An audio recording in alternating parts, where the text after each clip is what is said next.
Hello everyone, once again welcome back to my YouTube channel. So let's start our new lecture which was hydrocarbon series number 5. So हम लोगों ने last class में conformation के बारे में अच्छे से पढ़ लिया था, ठीक है। एल्केन खत्म हो गया है बच्चों, तो अभी हमारी बारी है किसकी? Structure of double bond, right? Okay. सबसे पहले मैं आपको कुछ समझाना चाहती हूँ एल्कीन के स्ट्रक्चर्स के बारे में। यू नो वेरी वेल कि जो सबसे लेटेस्ट पहला जो एल्कीन होता है वो ईथीन होता है। सही बात है भाई, बिल्कुल सही बात है।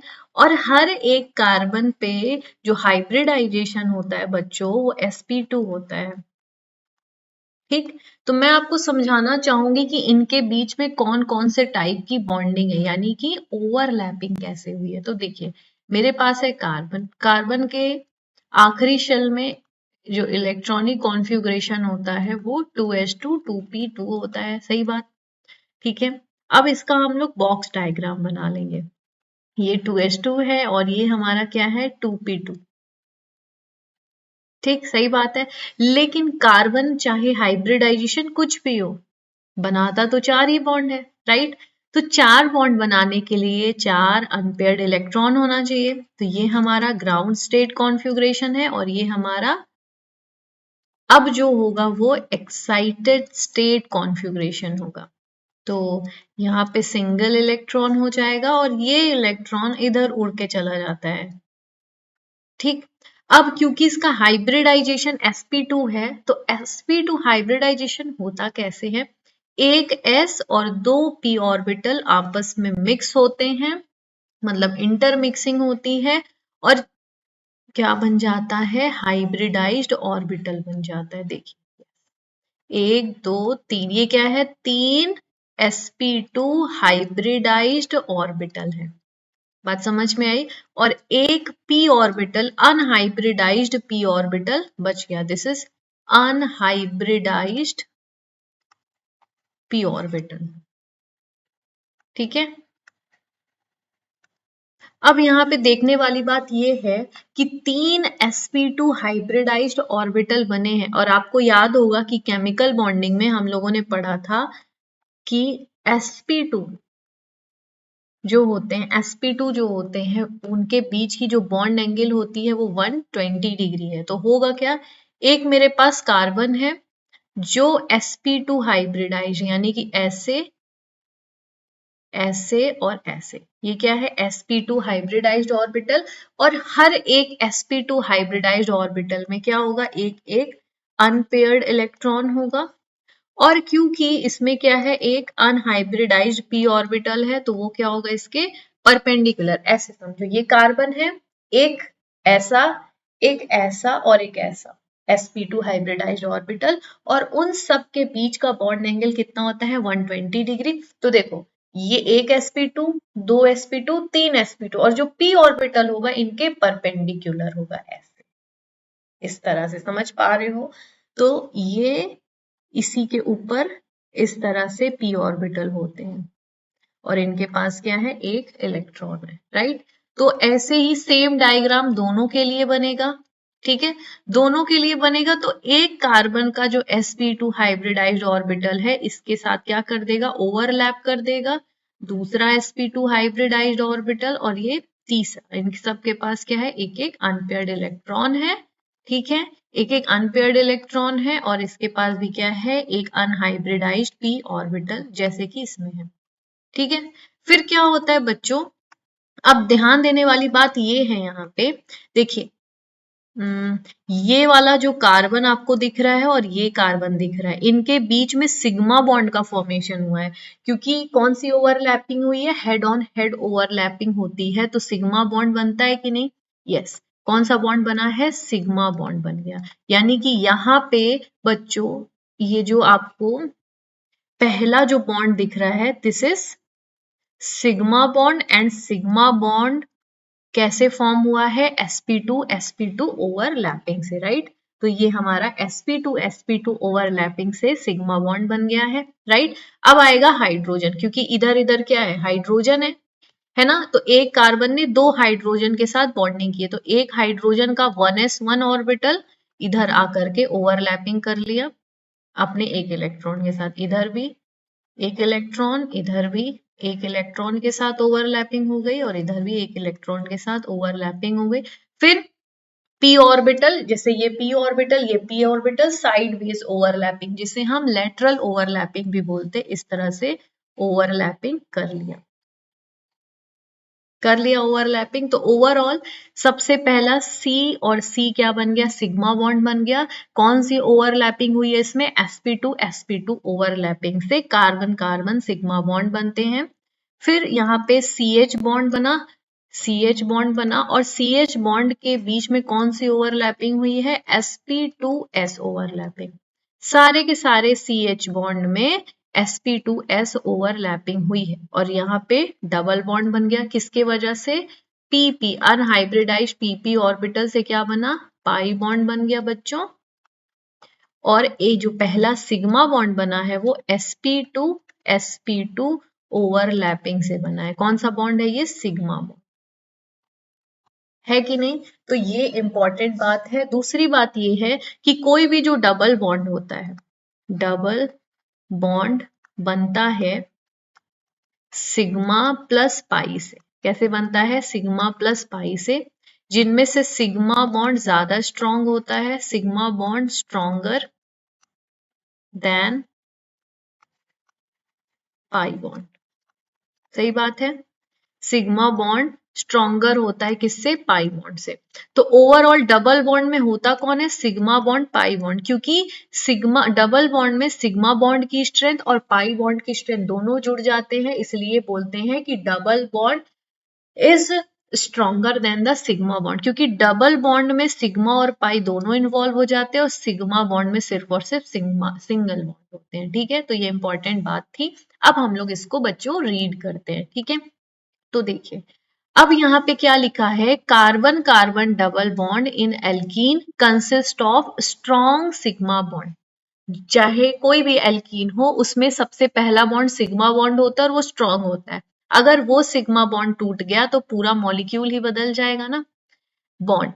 अब सिग्मा बॉन्ड की जो बॉन्ड एंथैल्पी होती है वो 397 किलो जूल पर मोल की होती है। कितने की, 397 kilo joule per mole, due to head on head overlapping of sp2 hybridized orbital, जैसे कि अभी मैंने समझाया आपको।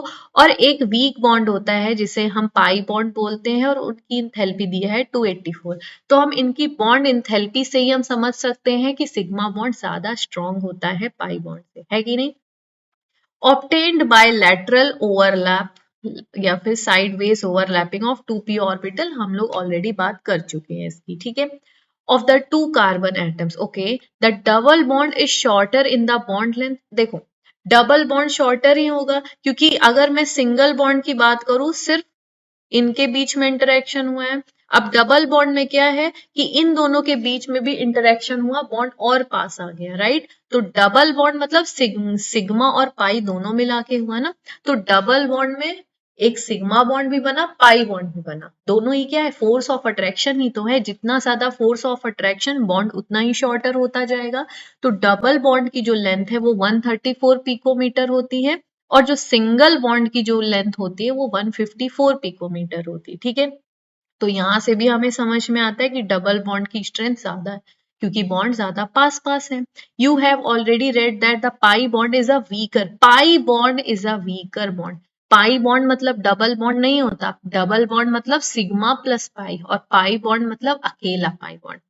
तो पाई बॉन्ड वीकर होता है, क्यों, क्योंकि पुअर ओवरलैपिंग होती है। जो साइडवेज ओवरलैपिंग होती है वो क्या होती है, पुअर, कुछ कुछ ही इलेक्ट्रॉन डेंसिटी का ओवरलैप होता है।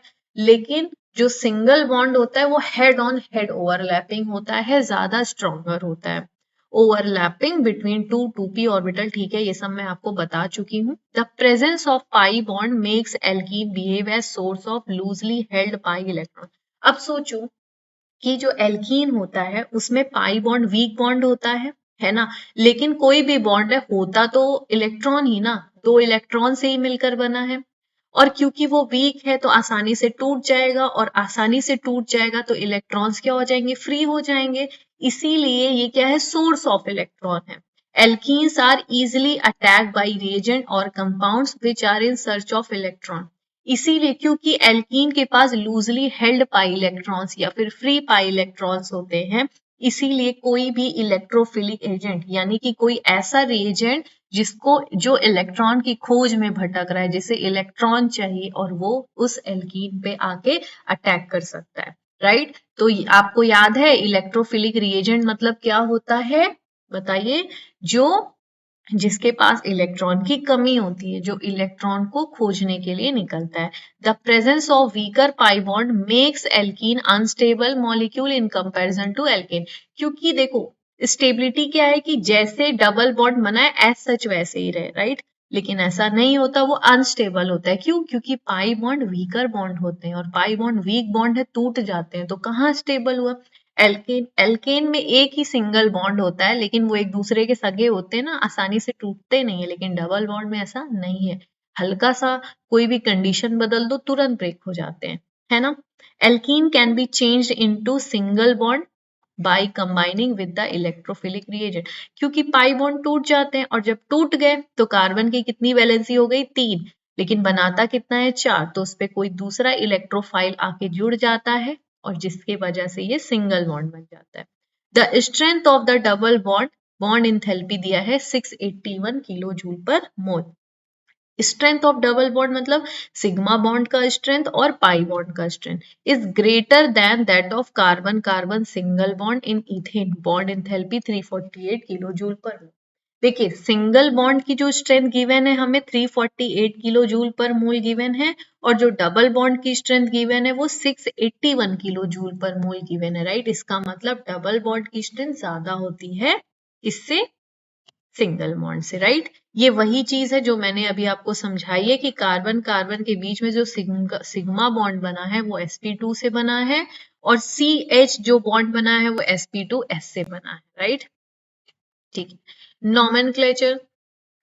अब यहाँ पे देखिए ये पाई बॉन्ड है ना। p ऑर्बिटल दोनों मिलके क्या बनाया? Pi bond, right. अब देखो ये कार्बन है, एक एक सीधा ये कार्बन सिंगल बॉन्ड बनाया, इधर से H इधर से H। अब इधर क्या बना है? p ऑर्बिटल है, ऊपर से इलेक्ट्रॉन डेंसिटी की ओवरलैपिंग, नीचे से ओवरलैपिंग हो गई इलेक्ट्रॉन्स की, जिसके वजह से कुछ ऐसा शेप आ गया, इस तरह से ऐसा शेप आ गया।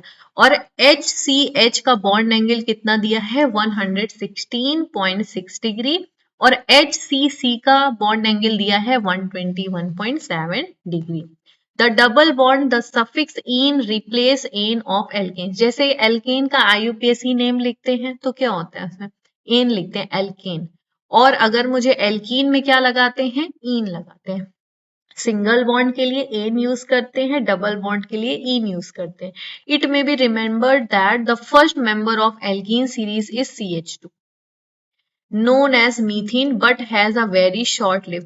अगर मैं जनरल फॉर्मूला CnH2n में n की वैल्यू 1 रखूं तो CH2 बनेगा, जो कि अनस्टेबल होता है। तो ये बनता नहीं, बहुत ही शॉर्ट लिव्ड होता है, जिसको हम सेपरेट नहीं कर सकते।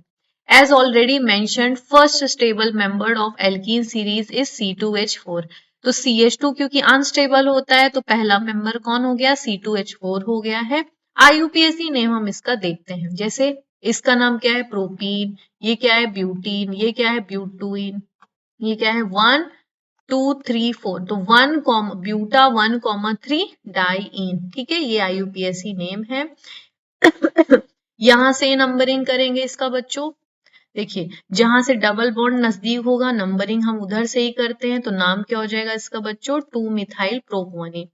यहां से नंबरिंग करेंगे, भले ही इधर से मिथाइल सेकंड नंबर पे आ रहा है, इधर से थर्ड नंबर पे आ रहा है, लेकिन प्रायोरिटी हम किसको देंगे? डबल बॉन्ड को। 1 2 3 और 4। तो नाम क्या हो गया? 3 मिथाइल ब्यूट 1 इन। ठीक है, right the IUPAC name of the following compounds. तो यहाँ पे देखिए हम नाम यहाँ से किधर से करेंगे, तो इसको हमें अलग से बनाना पड़ेगा। ठीक है, यहाँ पे बना है क्या? नहीं बना है, तो फिर हम लोग कैसे करें? ये वाला पहले कर लेते हैं। 1 2 3 4 5 6 7 8। 1 2 3 4 5 6 7 8 नाम क्या हो गया इसका? Octa 1,3,5,7 tetrayne, right. अब ये आप बना के देखिएगा, ठीक है, और कमेंट सेक्शन में इसका IUPAC ने मैसेज करिएगा, ठीक है। और इसमें आई थिंक सिग्मा और पाई बॉन्ड नहीं, calculate number of sigma and pi bond in the above structure, हर एक स्ट्रक्चर में कितने सिग्मा कितने पाई बॉन्ड है वो भी आप कमेंट सेक्शन में आप क्या करोगे? कमेंट करोगे, ठीक है। Isomerism, alkene show both structure isomer and geometrical isomer. जो एल्कीन्स होते हैं वो स्ट्रक्चरल आइसोमर्स भी देते हैं और ज्योमेट्रिकल मतलब से trans, as in alkenes ethene C2H4 propene C3H6 can have only one structure, but alkenes higher than the propene. But alkenes higher than propene have different structures. Alkene possessing C4H8 as molecular formula can be written in the following.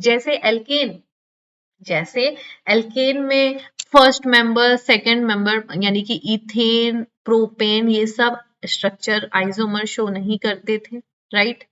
वैसे ही यहाँ पे alkene भी ethene और propene structure isomer show नहीं करते, but butene से start हो जाता है क्या? आइसोमेरिज्म। जैसे ब्यूटीन है, ये एक है हमारा ब्यूटीन, एक ये बना सकते हैं, ये भी बना सकते हैं, ये भी बना सकते हैं। तो इसके टोटल कितने आइसोमर्स मिल गए? 3। इसका नाम है ब्यूटवनिन, इसका नाम है ब्यूटुइन, इसका नाम क्या है? 1 2 3 2 मिथाइल प्रोपीन।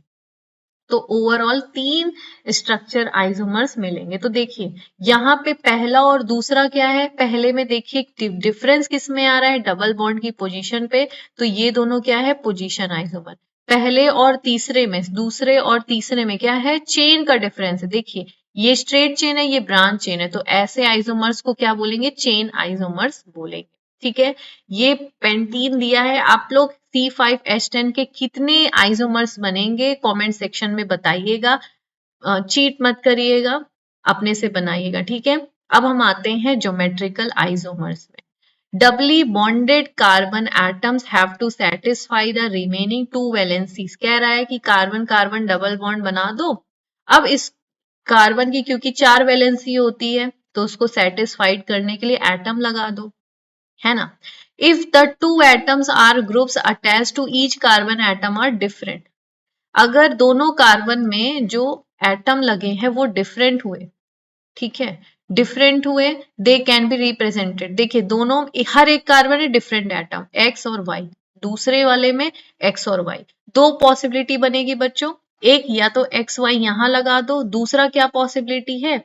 सी double bond C X Y, यहाँ पे y कर दो और x कर दो, तो दोनों कंपाउंड क्या बन गए? डिफरेंट बन गए। रीजन क्या है कि जैसे सिंगल बॉन्ड के अराउंड रोटेशन हो रहा था, लेकिन डबल बॉन्ड के अराउंड रोटेशन नहीं हो सकता है। जब हम इसको रोटेट करते हैं डबल बॉन्ड को तो पाई बॉन्ड टूट जाता है, पाई बॉन्ड टूट जाता है, जिसकी वजह से हम ये कहते हैं कि ये दोनों क्या है? अलग कंपाउंड है, ठीक है।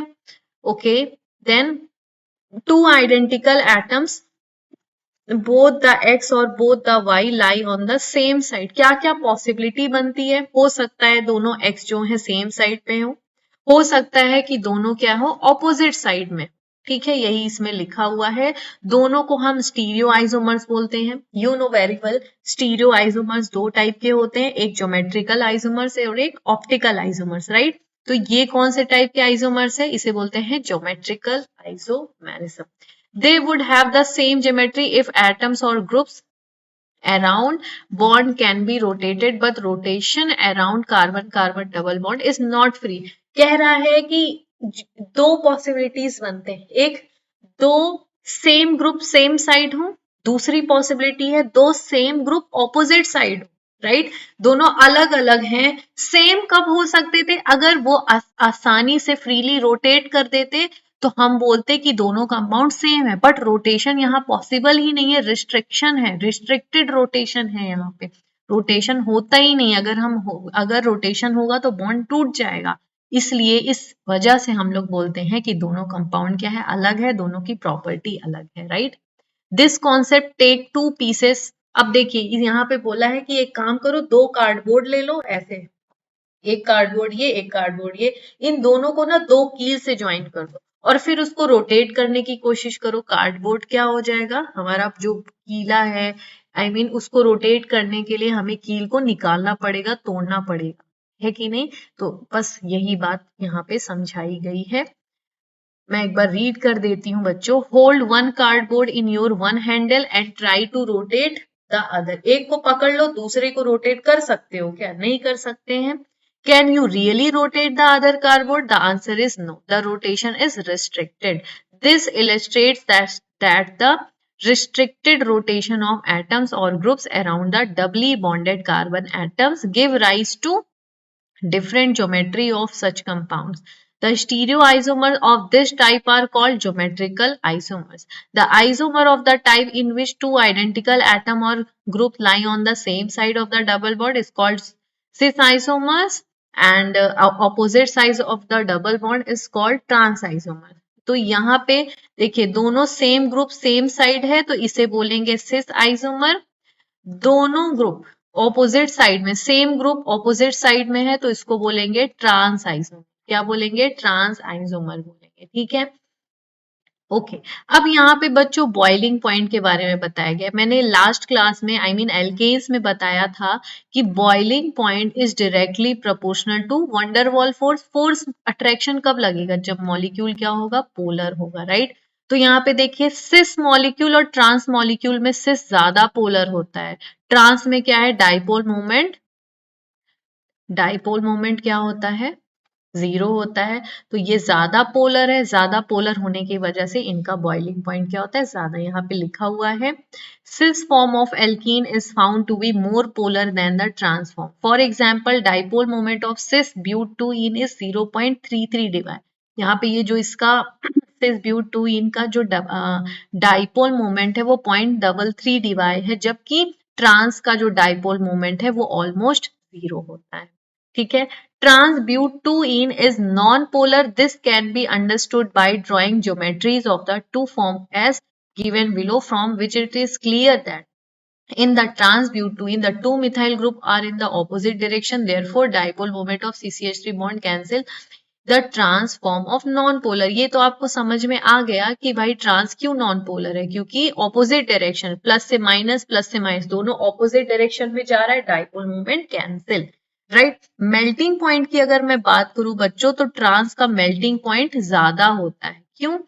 मेल्टिंग पॉइंट मैंने बताया था आपको, melting point is directly proportional to symmetry, right. अब बताइए इनमें से सिमेट्रिकल कौन है? चेक कर लेते हैं। देखिए अगर मैंने इधर से लाइन पास करी, इमेजिनरी एक्सिस पास करी और उसको ऐसे रोटेट किया, इधर CH3 है, बीच से एक्सिस पास करी, रोटेट कर दिया, तो इधर वाला CH3 इधर चला गया, इधर वाला CH3 इधर आ गया, दैट मीन्स सिमेट्री आ गई। ठीक है। और क्या हो सकता है? ऐसे सीधा लाइन कट कर दो और दोनों क्या है? इक्वल इक्वल हाफ में टूट गए, प्लेन ऑफ सिमेट्री भी है, राइट। ओके। यहाँ पे देखिए अगर मैंने ऐसे एक्सिस पास किया तो क्या होगा? ऐसे रोटेट कर दो, इधर वाला एच इधर चला गया, इधर वाला एच इधर आ गया, राइट।